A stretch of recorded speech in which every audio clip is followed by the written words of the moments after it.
दोस्तों नमस्कार। इस दुनिया में बड़े बड़े दानवीर हुए और एक से बढ़कर एक भक्त हुए जिन्होंने याचिकर्ता की मांग को पूरा करने के लिए धन दौलत ही नहीं बल्कि अपने बेटे को बीच में से चीर कर याची द्वारा मांगे जाने पर दान कर दिया। वैसे तो दान की बात करें और कर्ण का नाम ना आए ऐसा हो ही नहीं सकता, लेकिन आज बात करेंगे ऐसे राजा की जिसने दान और भक्ति की सारी सीमाएं पार कर दी। आखिर क्या था मामला जब एक भक्त को अपने बेटे को अपने हाथों से आरे से चीरना पड़ा, वो भी बिना आंखों से आंसू बहाए। जानने के लिए बने रहिए हमारे साथ। जो लोग हमारे चैनल पर नए हैं वो चैनल को सब्सक्राइब कर दें और बेल आइकॉन का बटन दबा दें। बात जब की है जब महाभारत के युद्ध के बाद पांडवों ने श्री कृष्ण के कहने पर अश्वमेध यज्ञ का आयोजन किया। यज्ञ का घोड़ा जहां भी होकर गुजरता वहां के राजा द्वारा पांडवों की अधीनता स्वीकार कर ली जाती थी। घोड़े की सुरक्षा का भार अर्जुन पर था। भारत के ज्यादातर राज्यों ने अधीनता स्वीकार कर ली क्योंकि अर्जुन की वीरता के चर्चे चारों तरफ थे, क्योंकि अर्जुन ने कर्ण और भीष्म जैसे महारथियों को हराया था, जिसके कारण अन्य राज्य के राजा भयभीत थे और अधीनता स्वीकार करते चले गए। यज्ञ का घोड़ा निरंतर आगे बढ़ता गया। कई राज्यों को पार करने का वह घोड़ा रतनपुर की सीमा पर जा पहुंचा। रतनपुर के राजा मोरध्वज बड़े ही साहसी और पराक्रमी थे और नारायण के परम भक्त थे। राजा मोरध्वज का बेटा ताम्रध्वज बड़ा ही वीर और साहसी था। उसने अल्पकाल में ही युद्ध की सारी शिक्षाएं प्राप्त कर ली थी। ताम्रयुद्ध यज्ञ का घोड़ा रोक लेता है। यह देखकर अर्जुन ताम्रध्वज को बताता है कि यह घोड़ा युद्ध का घोड़ा है और जिस राज्य से होकर गुजरता है उस राज्य के राजा द्वारा अधीनता स्वीकार कर ली जाती है। इसीलिए मैं तुम्हारी भूल को माफ करता हूं, तुम इस घोड़े को छोड़ दो।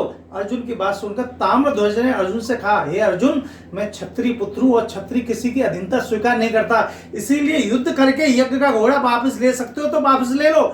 अर्जुन ताम्रध्वज को एक साधारण बालक समझ रहे थे, पर दोनों के बीच भयंकर युद्ध होता है। इस युद्ध में अर्जुन समझ चुके थे कि ये भारत भूमि जो है वीरों से भरी हुई है।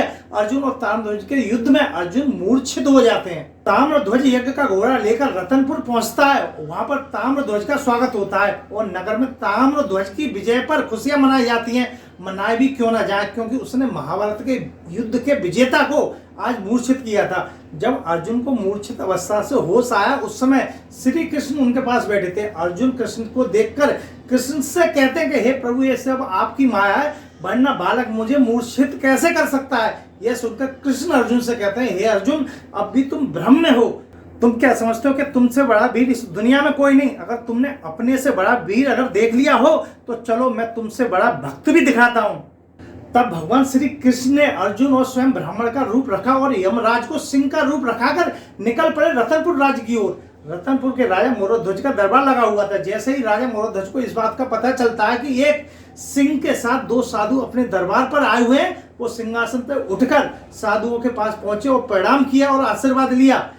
कृष्ण जो कि ब्राह्मण के रूप में थे राजा मोरध्वज से बोले, राजन, हमने आपकी बड़ी प्रशंसा सुनी है, तुम बड़े दानवीर हो, तुम्हारे राज्य में कोई भी खाली हाथ नहीं जाता।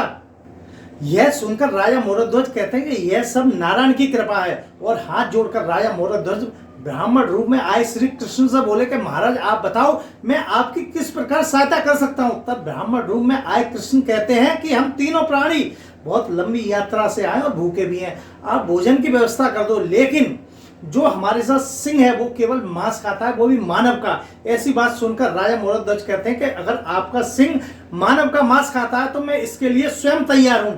यह सुनकर भगवान कृष्ण राजा से कहते हैं कि हे राजन, स्वयं का बलिदान करने वालों की इस संसार में कोई कमी नहीं। यह सुनकर राजा मोरध्वज बोले कि हे प्रभु, फिर बताओ मैं क्या करूं जिससे तुम्हारे सिंह की भूख शांत हो सके। तब ब्राह्मण रूप में श्री कृष्ण ने राजा मोरध्वज से कहा, यदि तुम और तुम्हारी रानी दोनों मिलकर अपने बेटे ताम्रध्वज को आरे से चीरें और तुम्हारी आंखों में आंसू ना आए, तभी हमारा सिंह जो है उस मांस को खाएगा। यह सुनकर साथ गए अर्जुन घबरा जाते हैं कि आखिर प्रभु क्या लीला खेल रहे हैं।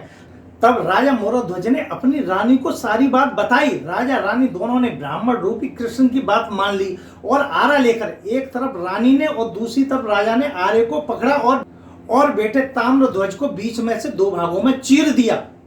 बेटे के दो भागों में हो जाने के बाद दोनों भाग सिंह के आगे डाल दिए। आगे बढ़कर सिंह ने दोनों भागों में से दाएं भाग को खा लिया।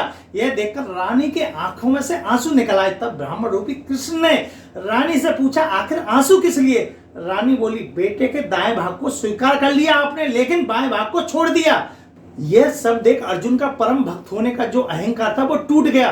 राजा मूलध्वज के सामने जाकर अर्जुन खड़े हो गए, हाथ जोड़कर खड़े हो गए। इसके बाद राजा ने दोनों ब्राह्मणों के लिए सादा भोजन की व्यवस्था की, 2 थाली लगवाई। 2 थाली देखकर भगवान कृष्ण ने तीसरी थाली लगवाने के लिए कहा, पर राजा ने जब पूछा कि तीसरी थाली किस लिए, तब भगवान श्री कृष्ण राजा मूलध्वज को जवाब देते हैं कि तीसरी थाली ताम्रध्वज के लिए। और ताम्रध्वज को भगवान श्री कृष्ण आवाज देते हैं। आवाज सुनकर ताम्रध्वज जो है जीवित महलों से निकलकर बाहर आ जाते हैं। अपने पुत्र को जीवित देख राजा रानी दोनों खुश हो जाते हैं और ब्राह्मण रूप में कृष्ण और अर्जुन के पैर पड़ जाते हैं। और ब्राह्मण रूप में कृष्ण और अर्जुन से पूछते हैं कि आप कौन हैं। तब भगवान श्री कृष्ण अपना परिचय देते हैं और राजा मूलध्वज को अपना विराट रूप दिखाते हैं। इस प्रकार यह सब देखकर अर्जुन का वीर और परम भक्त होने का अहंकार टूट जाता है। अगर वीडियो अच्छा लगा हो तो सब्सक्राइब करें और बेल आइकॉन का बटन दबाएं। जय हिंद, भारत माता की जय।